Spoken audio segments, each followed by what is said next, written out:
తెలంగాణ రాష్ట్ర బహుజన కార్మిక సంఘాల జేఏసీ ఆధ్వర్యంలో గ్రామీణ భారత్ బంద్ను విజయవంతం చేశారు.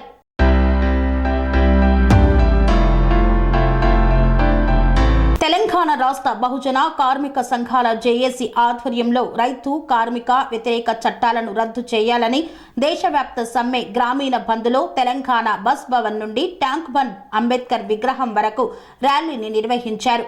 దీని యొక్క ముఖ్య ఉద్దేశం కేంద్ర ప్రభుత్వం కార్మికులపైన అనవసర కేసులు పెట్టడం, అలాగే కొట్లాడి తెచ్చుకున్న 44 కార్మిక చట్టాలని రద్దు చేసి 4 లేబర్ కోర్టులను పెట్టి కార్మికుల కష్టాన్ని కార్పొరేట్ కంపెనీలకు ధారాదత్తం చేస్తూ కార్మికులకు తీవ్ర అన్యాయం చేస్తున్నారని వాపోయారు.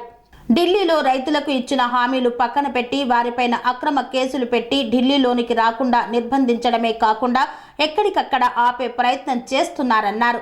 దేశంలో కుల మతాలకు అతీతంగా ఉన్న కార్మికులకు రావాల్సిన ప్రతి ఒక్క ఫలాలను వెంటనే మోదీ ప్రభుత్వం మంజూరు చేయాలని, లేనిచో కార్మికుల దమ్మేందో కేంద్ర ప్రభుత్వం చూడక తప్పదన్నారు.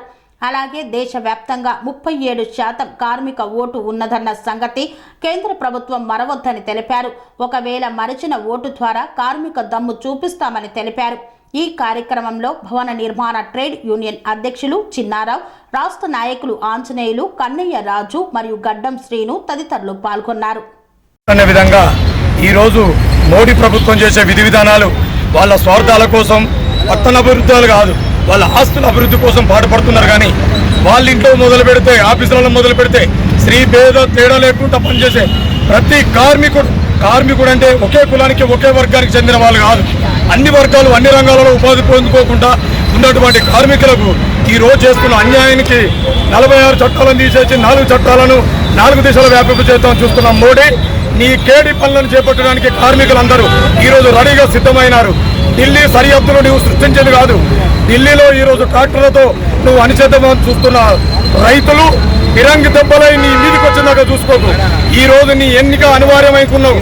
నువ్వు ఈ రోజు మొదలుపెట్టిన నీ యాత్ర నీకు లాస్ట్కు శవయాత్రగా కూడా కార్మికులు నిద్రపోరని ఈ సభముఖంగా నేను తెలియజేస్తున్నాను. ఈరోజు కార్మికులను నువ్వు మర్చిపోతే, ఈరోజు నీ ఇల్లు కట్టింది కార్మికుడే, నీ భవనం కట్టింది కార్మికుడే, గుడి కట్టింది కార్మికుడే, బడి కట్టింది కార్మికుడే, చర్చి కట్టింది కార్మికుడే, మసీదు కట్టింది కార్మికుడే. ఈ కార్మికులను విస్మరిస్తే రేపు నువ్వు వచ్చే 37% ఓట్లతోటి మేము తగిన బుద్ధి చెప్తామని ఈ రకంగా మేము చెప్తున్నాం. అంబేద్కర్ని సాక్షిగా మేము ప్రమాణం చేస్తున్నాము. మోడీ నీ మద్దతు పార్టీతోటి మమ్మల్ని ననగదొక్కాలని చూస్తే ఈ రోజు నీకు ఓటమి తప్పదని హెచ్చరిస్తున్నాము. ఈ రోజు మాకు తీసుకొచ్చిన నల్ల చట్టాలను, నల్ల కోట్లను వెంటనే బేషరతుగా మొత్తం నిరసిస్తూ నిర్బంధించి చేస్తున్న ఈ చట్టాలను రద్దు చేయాలని కోరుకుంటూ అవకాశం ఇచ్చిన ప్రజలందరూ కూడా నేను తెలియజేసుకుంటున్నాను. Sun Life multi speciality hospital ప్రజలకు నిరంతర వైద్య సేవలు అందిస్తున్న hospital. Diabetology, stem cell physician లో ఇండియాలోనే మొదటి డాక్టర్ గా పేరుగాంచిన డాక్టర్ విజయ్ భాస్కర్ గారు అత్యాధునిక విజ్ఞాన పరిజ్ఞానంతో అంతర్జాతీయ ప్రమాణాలతో సామాన్యులకు సైతం అందుబాటులోకి తెచ్చారు Sun Life multi speciality hospital ను. అనుభవజ్ఞులైన వైద్యులతో అన్ని రకాల వైద్య సేవలు, ఆపరేషన్స్, సర్జికల్ ఎమర్జెన్సీలు, ప్లాస్టిక్ సర్జరీలు, చికిత్స అందించనున్నారు. 24 గంటలు అందుబాటులో ఫార్మసీ మరియు అంబులెన్స్ సౌకర్యం కలదు. సంప్రదించండి Sun Life multi speciality hospital, Dammaiguda. Contact number 8121678234, 9700971100.